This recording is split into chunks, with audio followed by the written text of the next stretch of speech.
Roderrick Justin Rod Ferrell was a member of a loose-knit gang of teenagers from Murray, Kentucky, known as the Vampire Clan. In 1998, Ferrell pled guilty to the double slaying of a couple from Eustis, Florida, becoming the youngest person in the United States on death row. Originally sentenced to death, Ferrell's penalty has since been reduced to life without parole. Ferrell told people that he was a 500-year-old vampire named Vesago, a character he created for himself after becoming obsessed with the role-playing game Vampire, the Masquerade.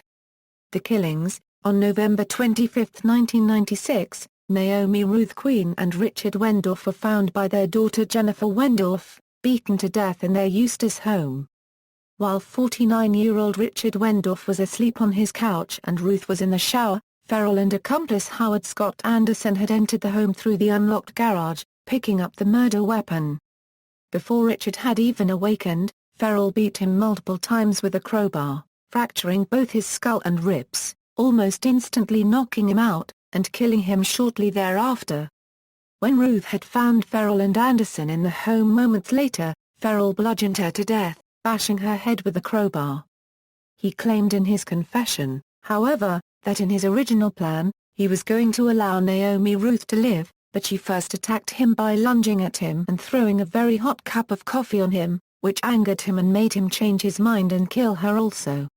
Richard was found bearing burn marks in the shape of a V. It was said that the V was Ferrell's symbol, which he accompanied with a dot for each person he considered to be in his vampire cult. The victims were the parents of Heather Wendorf, a longtime friend of Rod's whom he was helping run away from a home that she described as hell.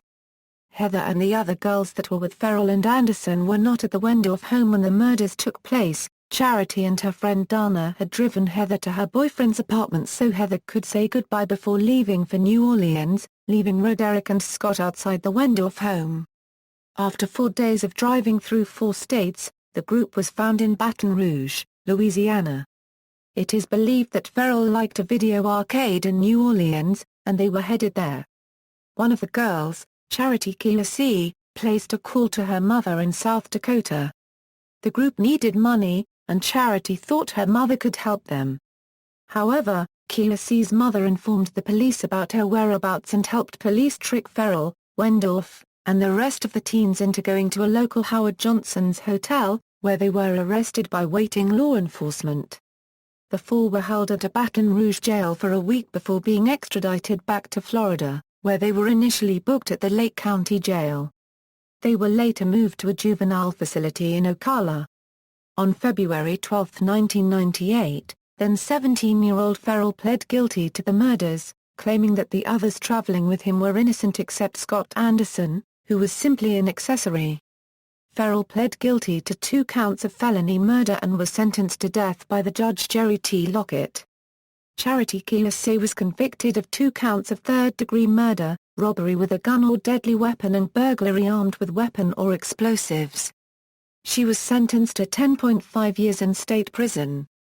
Dana Cooper was convicted of those charges as well, but was given a 17.5-year prison sentence. Anderson was convicted of the same charges as Ferrell and was sentenced to life in prison. For 2 years, Ferrell held the record as the youngest inmate on death row until November 2000, when the Florida Supreme Court reduced his sentence to life in prison. Because Florida had long abolished parole, the sentence is without it. Eustis was released from prison in March 2006 and Cooper was released from prison in October 2011. In January 2013, an appellate court has tossed out the latest attempts by convicted Roderrick Ferrell and Howard Scott Anderson to get a new sentencing hearing. Cultural impact: this case is the subject of the song Blood on the Bluegrass by Th legendary Shack Shakers on their album Cock-a-Doodle Don't released on April 22, 2003. See also, List of United States death row inmates, references. Vampire cult town shrinks under national spotlight, Lubbock Avalanche Journal/Associated Press. December 2, 1996. Halifax, Jackie. Death sentence for cult leader reduced, Sun Sentinel. November 10, 2000. Florida v. Rod Ferrell The Vampire Cult Slaying Case, Court TV. June 22, 2001. Jones, Aphrodite. The Embrace, A True Vampire Story. June 1, 2000. ISBN 0-671-03467-7. Sagenthaler, John. MSNBC Investigates, MSNBC October 26, 2002. The Vampire Clan Profile provided by sacrosanctum.org, external links, Vampire Clan at the Internet Movie Database, Rod Ferrell's Confession, Serial Killer Central, Inmate Profile on the Florida Department of Corrections.